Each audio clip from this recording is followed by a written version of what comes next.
She took the empty seat with ease. No careful pause, no strain to please. She gave her name as if it weighed no more than truth when simply laid. Neria.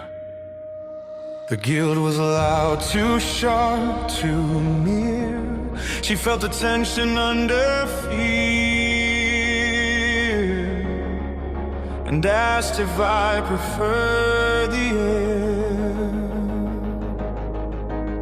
Outside I answered hard and plain, the way I do when I disdain the clumsy dance of borrowed grace most people wear from face to face. I heard myself, began to mend, prepared to smooth the sharpened end. But then she laughed and waved it through, said blunt was honest, and she knew the days went by we spoke with ease. She did not bend to mask or tease, and something in me set too tight began to shift without a fight. She spoke at last of earlier days, of doorsteps cold and orphan ways, of children taught to wound on sight, of being marked before first light, of learning how to smile and stand while loneliness stayed close at hand. It's something in me answered then, too near to name, too sharp to pen.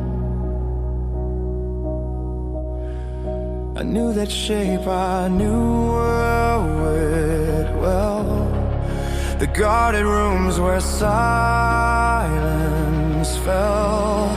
My breathing changed, the pressure spread. More rose in me than words had said. She took my hands, the strain grew mild, and for the first time I was touched, untroubled like a child.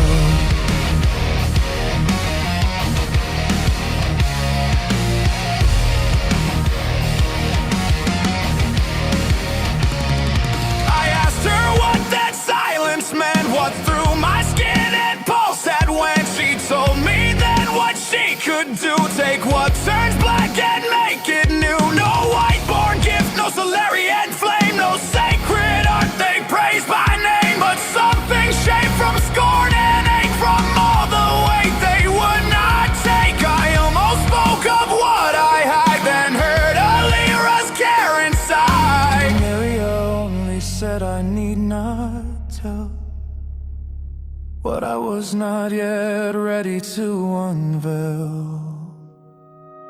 The branches flowered near our feet, the air itself had altered beat. She looked at me and called it bright, said beauty does not ask for right. I told her some of it can end. You only saw the part that restores, not the part that ends. Not everything outside the expected shape is a mistake, Kael. After she spoke, it felt as though even the nature around me had started to glow a little brighter. Then softer still, she spoke once more of wild ruins, drew her shore to shore. She said she follows any thread that leads where Solarian traces bled. Not for the past alone, she said, but to know why she was shaped instead of all the forms they would have blessed. She came out marked, refused unguessed. I do not fear the road. I fear when no one shares the load. If I asked you for the next one too, would you come if I asked it true?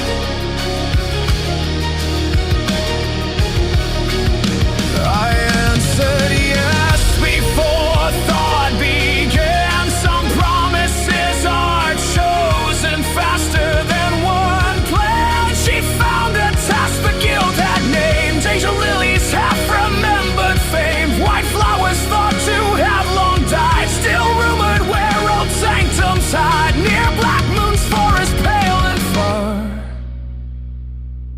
where abandoned Solarian thresholds are.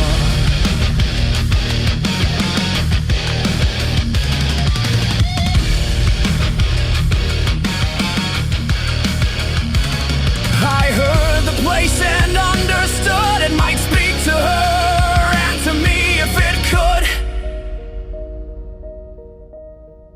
A few days passed, then Lyra came with another path, another name. Her map held danger, depth, and proof. I knew the weight beneath her truth, but I had given mine before. And what she taught me mattered more.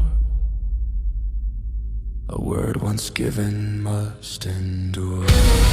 So now we leave beneath the quieter sky.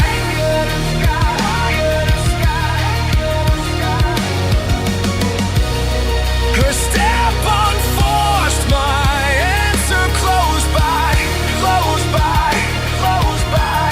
The road is strange but not severe.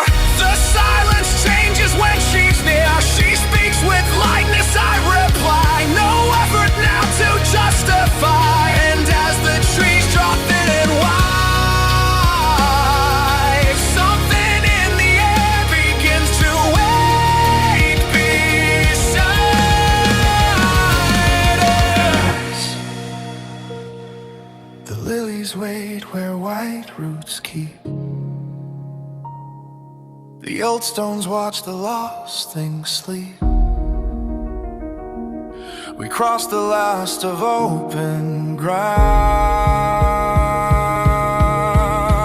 and there it was, a place that seemed to hear before it made a sound.